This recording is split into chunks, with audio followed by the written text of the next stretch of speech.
کیا حکومت صحیح ڈیل کیا اس پوری سچویشن کو کہ بہتر ہو سکتا تھا، اور کیا حکومت کوئی گھبرائی پہ لگ رہی ہے؟ ایک تو الائنس بھی بنا رہے ہیں آپ لوگ، ایکٹیو ہو گئے ہیں. بہت شکریہ عادل بھائی.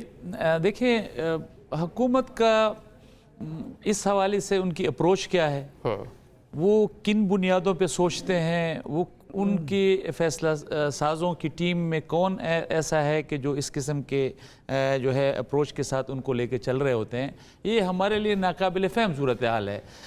دیکھیں عادل بھائی، یہ پتہ نہیں ہمارا عجیب ایک مزاج بن گیا ہے کہ ہم ایک ایسے ایشو پر کہ جس کو بہت آسانی کے ساتھ ہینڈل کیا جا سکتا تھا، ہم اس کو اس لیول پہ لے آتے ہیں کہ اس کے بارے میں سپریم کورٹ کو فیصلے دینے پڑ جائیں، اس پہ آپ اور ہم ٹاک شوز میں بیٹھ کر جو ہے اس پہ ڈسکشن کرنے لگیں. آپ مجھے بتائیے کہ کیا جیل کے قیدی کے لیے یہ جیل مینول میں نہیں ہے کہ اس کے بارے میں جیل کا سپرنٹینڈنٹ یہ فیصلہ کرے گا کہ اگر اس کی صحت ٹھیک نہیں ہے تو اس کے بارے میں وہ ڈاکٹر سے رائے لے، میڈیکل بورڈ جو ہے وہ بنائے اور اس کے بعد ان کو اسپتال شفٹ کرنے کا فیصلہ کرے. یہ ایک جیل سپرنٹینڈنٹ کے لیول پر ہونے والی چیز کو سپریم کورٹ تک پہنچا دیا گیا. اب چلے آپ نے پہنچا دیا، آپ کی اپروچ لیکن یہاں پہ حکومت کا موقف یہ ہوگا کہ 6 بار ان کو پمز لے کر گئے، آنکھ کا علاج وہ پورا کروایا گیا، یہ کل 7ویں بار گئے ہیں. عادل بھائی، آپ کسی پر کیسے یہ قدغن لگا سکتے ہیں کہ اگر وہ 3 سال سے جیل میں ہے تو وہ 6 دفعہ بیمار نہیں ہو سکتا؟ وہ ان کی آنکھ میں اگر مسئلہ ہے تو کل کو ان کے بلڈ پریشر میں مسئلہ نہیں ہو سکتا، پھر کل کو خدا نخواستہ ان کو کوئی اور ایشو نہیں ہو سکتا. تو یہ جیل سپرنٹینڈنٹ کے لیول کا ایشو تھا، اس کو سپریم کورٹ تک پہنچایا گیا، اور پھر سپریم کورٹ میں حکومت نے جس طرح اس کو ہینڈل کیا ہے اور اس کے بعد سپریم کورٹ کا فیصلہ آیا. چاہیے تو یہ تھا آپ کورٹ کے فیصلے سے قبل وہاں سپریم کورٹ میں ان کی ٹیم کی حالت دیکھ لیں، پھر بعد کی حالت آپ دیکھیں کہ ایک دفعہ انہوں نے کہا کہ جی ہم اس کو امپلیمنٹ کریں گے، پھر کہا جی ہم اس کو چیلنج کریں گے، پھر کہا کہ جی ہم نے چیلنج کر دیا، اور حالت یہ ہوئی کہ چلے جو کچھ آپ نے پمز میں ان کو 1 گھنٹے 2 گھنٹے میں ان کے چیک اپ کرانا تھا، عدالت کی عزت و تکریم رکھنے کے لیے کم از کم ان کا شفا میں ہی کرا لیتے. یہ 1 گھنٹہ جو انہوں نے گزارنا تھا، اس کو کم از کم عدالت کے ایک فیس سیونگ دینے کے لیے جو ہے ان کو آپ شفا میں لے جاتے. میرے خیال میں اس کو جس بری طرح سے مس ہینڈل کیا گیا ہے، میں نہیں سمجھتا کہ یہ حکومت کی ٹیم میں میرے بھائی ہیں اختیار ولی صاحب، بڑی اچھی تکڑی ٹیم ہے، لیکن ہدایات وہ خود سے جو ہے جنریٹ کر رہے ہیں، خود سے ایزیوم کر رہے ہیں ان ساری چیزوں کو، پھر اس کے مطابق فیصلے کر رہے ہیں، یا کہیں اور سے آ رہے ہیں. اگر خود سے کر رہے ہوتے تو کم از کم مجھے ان سے یہ توقع نہیں تھی کہ صورتحال اس حد تک جو ہے نا وہ خراب ہو. ٹھیک ہے اختیار بھی، کون کر رہے ہیں سارے فیصلے؟ مطلب آپ کے صاحب کا دوست بھی ہے، ابھی بھی دوست ہے آپ کے، اور رحمان صاحب بھی کر رہے ہوں گے. یہ آپ لوگوں کے فیصلے ہیں سارے. اگر بات سپریم کورٹ کی ہے تو سپریم کورٹ کا ان کا جو حکم تھا وہ ہم نے اس کی بجاوری کی. اب اس کو کیسے ہینڈل کرنا ہے، پر عادل نظامی صاحب یہاں پر ٹاک شو میں بیٹھ کر اس پہ بات کرنا جو ہے وہ بڑا آسان ہے. چیزوں کو on the spot on the ground face کرنا اور مینیج کرنا، دیٹ از مچ ڈیفیکلٹ. اور پھر ساری رسپانسبلٹی ہوتی ہے حکومت کے کاندھوں پر. خدا نہ خواستہ اگر کوئی ایک کنکر بھی کسی نے مار دیا ہوتا، آپ کیا سمجھتے ہیں کہ جتنے سارے لوگ کھڑے تھے وہ سارے ان سے پیار کرنے والے تھے؟ اس میں کوئی ان کا بدخواہ نہیں ہو سکتا. اگر کوئی خدا نخواستہ وزیر آباد جیسا واقعہ رونما ہو تو پھر یہ ضیاء الرحمان بھائی یہ بھی بولتے کہ یہ ان کی نااہلی ہے. آپ بھی بولتے کہ حکومت ایک سابق وزیر اعظم کو سپریم کورٹ آف پاکستان کے احکامات کے مطابق جیل سے اسپتال بھی سیفلی نہیں پہنچا سکتی. وہاں بھی آپ کو کچھ مسائل ہے کہ ہو سکتا ہے کچھ کہ وہ سیفلی نہیں پہنچے نا، لیکن وہ چلے کے شفا آ جاتے، کیا ہو جاتا؟ سیفلی واپس نہیں پہنچے، واپس جیل نہیں. آپ یہ بتا رہے کہ اس ریت کے تحفظات تھے نا کہ آپ نے مینیج کرنا تھا اس کو. آپ کہہ رہے ہیں نا کہ مینیج کرنا بڑا آسان نہیں تھا، بڑا مشکل تھا. Very easy and this is very funny even کہ حکومت پہ مطلب کوئی جرم ہو نہ ہو اس کو کرٹیسائز کریں، پر مزہ نہیں آتا نا. مجھے یہ بتائیے، اب ضیاء الرحمان بھائی جو بات کر رہے ہیں، کیا عمران خان صاحب کو یہ جیل سپرنٹینڈنٹ کے لیول کی بات کرتے ہیں نا، پہلے جو ہم لائے تھے 3-4 بار پمز میں علاج کے لیے، تو کیا وہ عدالت نے احکامات دیے تھے؟ کیا وہ ہم پہ کوئی پریشر تھا؟ جہاں تک بات ہے یہ عدالت کی، عدالت میں آپ توہین عدالت کرنا چاہتے ہیں، کریں. ویسے آپ لوگوں کا ارادہ ہے کہ نیکسٹ یہ جواز بنائیں کہ سیاسی باتیں ہو گئی، ہم تو اس لیے نہیں ملوا رہے تھے، بعد میں پورا کیوس ہو جاتا ہے. سیاسی میسج آ گیا وہاں سے سہیل افریدی صاحب کے لیے کہ مزید متحرک ہو جائیں؟ صرف سہیل افریدی کے لیے نہیں، بڑا شوق تھا نا ان کو ملنے کا، ملاقات کا. और सुहेल अफरीदी का, अब ये मैं नहीं कहूँगा कि उनका शौक था कि मुलाकात हो जाए या ना हो जाए, ये लोगों को पता है, मैं इस पर कोई कमेंट नहीं करना चाहता, लेकिन कुर्रा तो उधर निकल आया है, लॉटरी तो उसकी निकल आई है, किसकी? जैकपॉट तो किसी और का लग गया है, और उसमें सिर्फ सुहेल अफरीदी नहीं है, उसमें 2 नाम और भी हैं।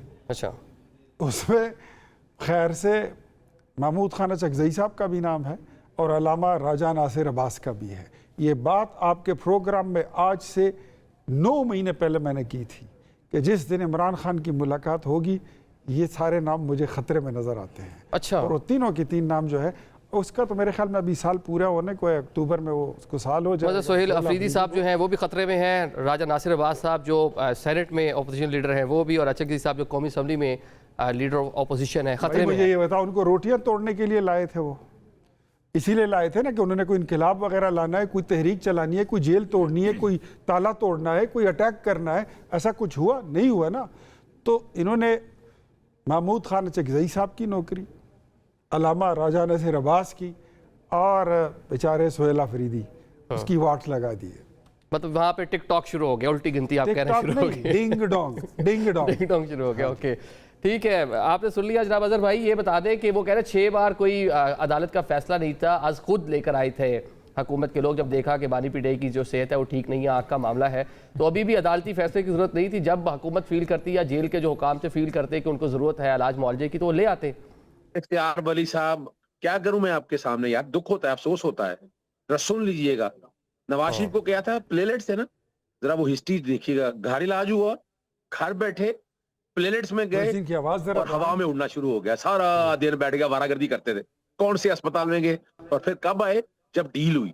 नवाज शरीफ का रिकॉर्ड ले आते हैं, आ जाते हैं, कौन सी बीमारी थी, जरा सुनिएगा कौन सी बीमारी थी उसको, क्या थी बीमारी, वो रिपोर्टें बनाई थी फैसल वाडा ने घर में, आज तक कोई उनके अगेंस्ट को कंटेम्प्ट की पिटीशन, कोई डेफामेशन फाइल कर सके। इसका मतलब है वो मान लिया उन्होंने कि वो रिपोर्टें सारी घर के अंदर बनी थी। इमरान खान की कोई रिपोर्टें घर में नहीं ना बननी है, रिपोर्ट में आपने तो साबित कर दिया कि आप तो नालायक तरीन है। आप कमाल है, एक कैदी से मुलाकात नहीं कर सकते, एक कैदी को अस्पताल ले जा नहीं सकते, सुप्रीम कोर्ट के अहकामात मान नहीं सकते। चले ये अजहर भाई, यहाँ पे एक और चीज है ना कि सेहत पर, बानी पीटीआई की सेहत पर सियासत नहीं होनी चाहिए ना। आज उनकी जो हमशीरा हैं उन्होंने कुछ दादोशुमार, कुछ उनकी रेटिंग्स सारी की सारी भी सामने रख दी कि वो ठीक है, वो फाइन है, लेकिन वो कैद तन्हाई में है। तो पार्टी को बतौर सियासी जमात उनके लिए आसानियां पैदा नहीं, कि सियासत पीछे रखकर उनके लिए आसानियां पैदा करते आपके लीडर हैं।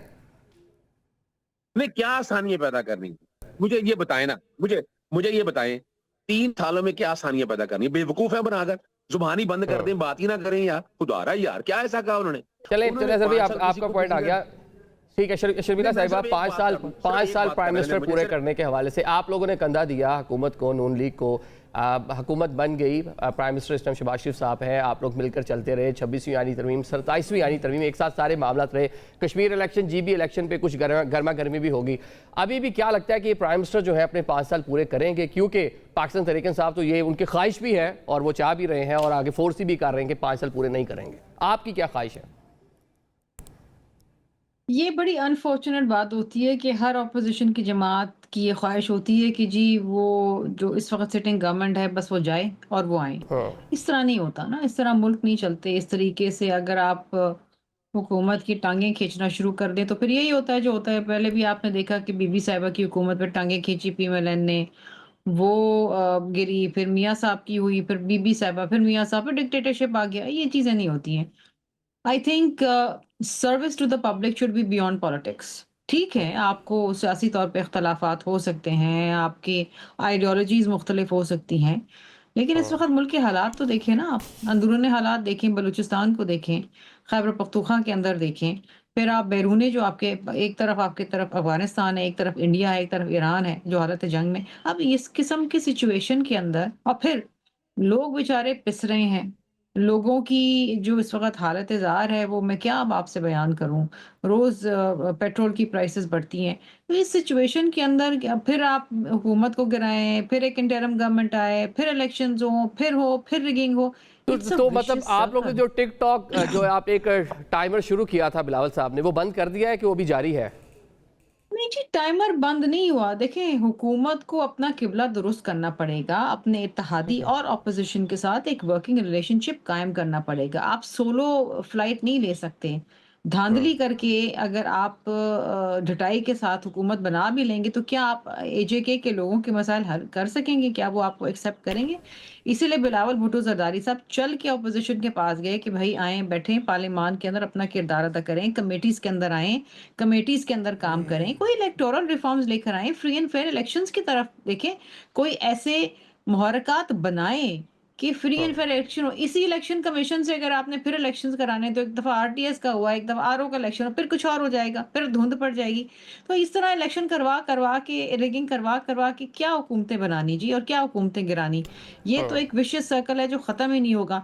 तरीकेकार ये है कि तमाम चीजें पार्लियामान के जरिए होंगी। आप कोई ऐसे इलेक्टोरल रिफॉर्म्स लाएं, इलेक्शन कमीशन को बाकायदा और हकीकतन उनको आज़ाद करें और ऐसे इलेक्टोरल रिफॉर्म ये लाएं बड़ी एक कि संजीदा आइंदा आने किस्म वाले की इलेक्शंस गुफ्तगू है। 2018 इलेक्शन से पहले भी बिलावल साहब इसको बात करते रहे कि तमाम सियासी जमातें जो स्टेक होल्डर बैठे हैं, एक फ्री एंड फेयर इलेक्शन कम से कम जिसमें तमाम जो स्टेक होल्डर सबको इत्मीनान हो, लेकिन हो नहीं पाया। चले यहीं से